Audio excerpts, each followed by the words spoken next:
The day my wife walked out, she smiled. Not because she was heartbroken, because she believed she'd just upgraded her life. She looked me straight in the eyes and said, "You'll always be ordinary. I deserve someone who can give me everything." Then she climbed into a brand new Bentley waiting outside our house. 6 months later, that same woman stood on my porch in the pouring rain, holding nothing but a suitcase, begging me to forgive her. I'm a 34-year-old software architect from Colorado. My wife Celine and I had been married for 8 years. When we met, neither of us had much. Tiny apartment, used Honda, student loans, cheap furniture from Facebook Marketplace. But we were happy, or at least I thought we were. 3 years ago, I started my own cybersecurity company. The business wasn't glamorous. No flashy sports cars, no expensive watches. Every dollar went back into growing the company. While I worked 16-hour days, Celine spent more and more time on Instagram. Luxury vacations, designer handbags, private jets. Eventually, she started asking questions. "When are we going to live like successful people?" I laughed. "We're building success first." She didn't laugh back. A few months later, she started attending charity galas without me. Networking events, luxury parties. She always claimed it was good for my business. Looking back, it wasn't. One Friday night, she came home wearing a diamond necklace I'd never seen before. I asked where it came from. She casually replied, "Oh, a friend gave it to me." A friend. That was my first warning. 2 weeks later, she asked for a divorce. No counseling, no discussion, nothing.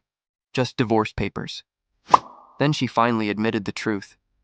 She'd been seeing a real estate billionaire named Dorian. According to her, he owned luxury hotels and a yacht. She looked almost excited. "You've always been too comfortable. Dorian lives the life I've always wanted. I finally know my worth." Those words hit harder than the divorce itself. I signed the papers without arguing. She looked confused, almost disappointed. Maybe she'd expected me to beg. Instead, I simply wished her luck. She left with half the furniture and her designer clothes. The next morning, I went back to work. Not because I wasn't hurting, because pain doesn't pay employees. Over the next 6 months, my company landed 3 government cybersecurity contracts. Revenue exploded. Investors started calling daily. For the first time, I finally bought something for myself. Just a quiet house overlooking the mountains. Exactly what I'd always wanted. One evening, I was grilling dinner on the patio when someone knocked. I opened the door.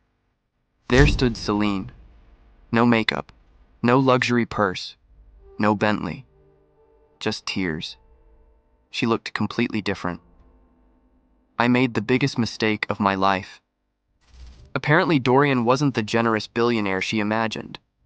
He loved showing her off at parties, but controlled everything.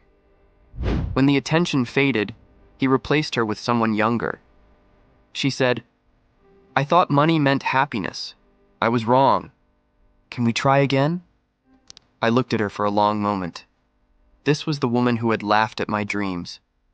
I wasn't angry anymore. I was simply finished.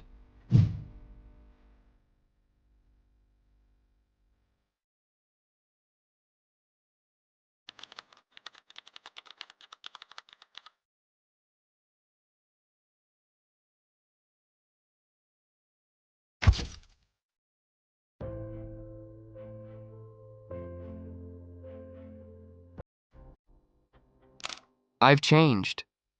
I nodded. "I hope you have.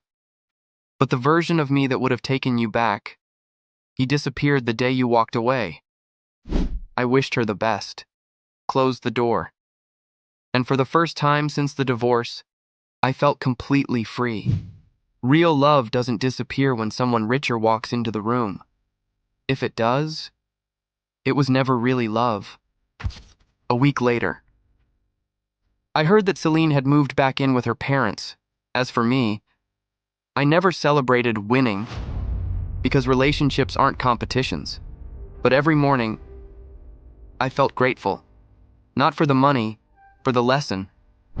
Sometimes the person who walks away is making room for the peace you never knew you needed.